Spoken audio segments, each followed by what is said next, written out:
Obrigado, Sr. Presidente, Srs. e Srs. Deputados, Sr. Ministro, Sr. Secretário de Estado.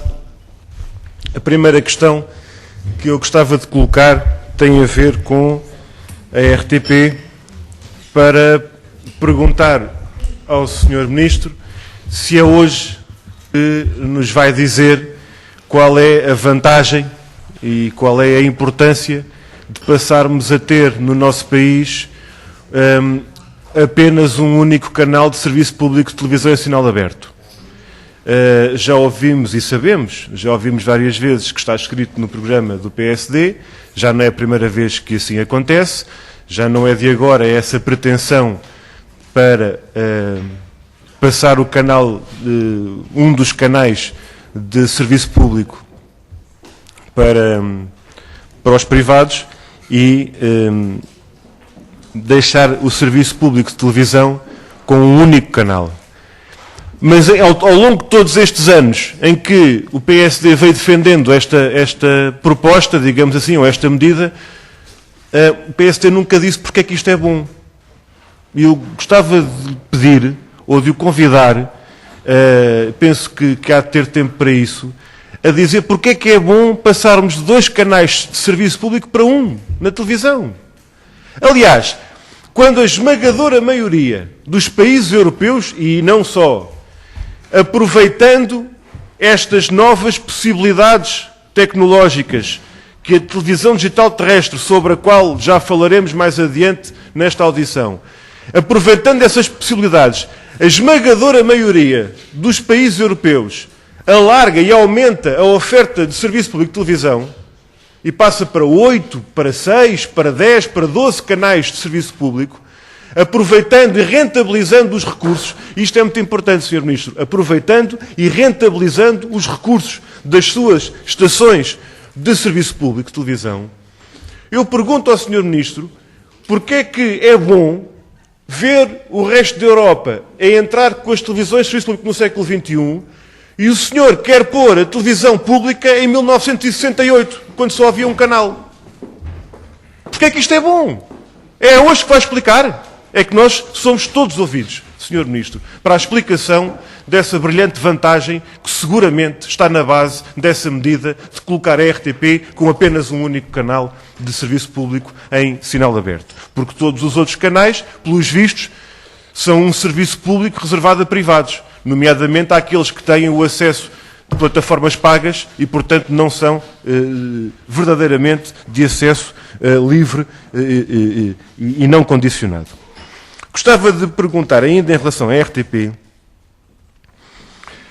qual é a avaliação prévia e qual é a reflexão que está na origem desta lógica que foi aqui apresentada a semana passada pela administração da RTP e passo a citar, de integração horizontal e desintegração vertical. Desintegra-se a RTP relativamente a diversas fases e etapas e serviços da sua atividade. E estamos a pensar, nomeadamente, na estrutura própria de produção. Estamos a pensar nas ameaças reais, concretas, que podem colocar-se à RTP no que diz respeito à estrutura técnica de emissão, que é altamente específica e, do ponto de vista técnico, altamente exigente, com estas saídas, de lá por onde der tem que se ir embora gente. E como está a ir embora gente, corre-se o risco de desguarnecer vertentes técnicas altamente especializadas em que a RTP deu cartas. Aliás, a Rádio e Televisão de Portugal, a rádio e a televisão, 75 anos de rádio, 55 anos de televisão, têm dado cartas do ponto de vista técnico. E eu pergunto qual é a avaliação que existe sobre esta questão da alienação da estrutura de produção para uma espécie de cooperativa entre público e privado em que depois toda a gente lá pode utilizar como sendo clientes de um fornecedor que nasce das cinzas do desmantelamento da atual estrutura da RTP. Que avaliação é que existe? Que discussão é que existe, nomeadamente até com os trabalhadores da RTP? Que debate é que foi feito, que consulta é que foi feita em relação a esta matéria? Gostava de perguntar também, ainda no que diz respeito à integração horizontal, esta perspectiva da fusão de redações.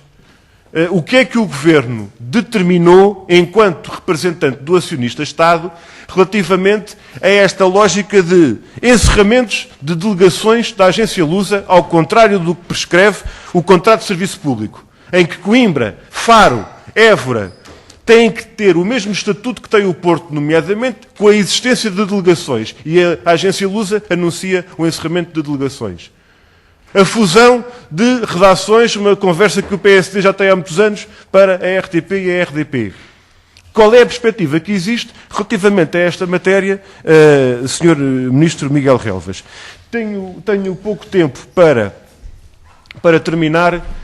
Há mais questões que eu gostava de lhe colocar na segunda ronda, mas para já deixo-lhe apenas esta pergunta mais. Enquanto Ministro responsável pela tutela governamental da agência Lusa e de outras estruturas de comunicação social e pelo setor da comunicação social, queria perguntar ao Sr. Ministro que diligências é que tomou e que atitudes é que tomou relativamente aos acontecimentos de Lisboa no passado dia 22, em que profissionais da comunicação social foram agredidos e que sofreram as consequências que todos conhecemos relativamente à atuação policial em Lisboa no dia da greve geral. Quais foram as diligências que desenvolveu enquanto Ministro com esta tutela? Muito obrigado.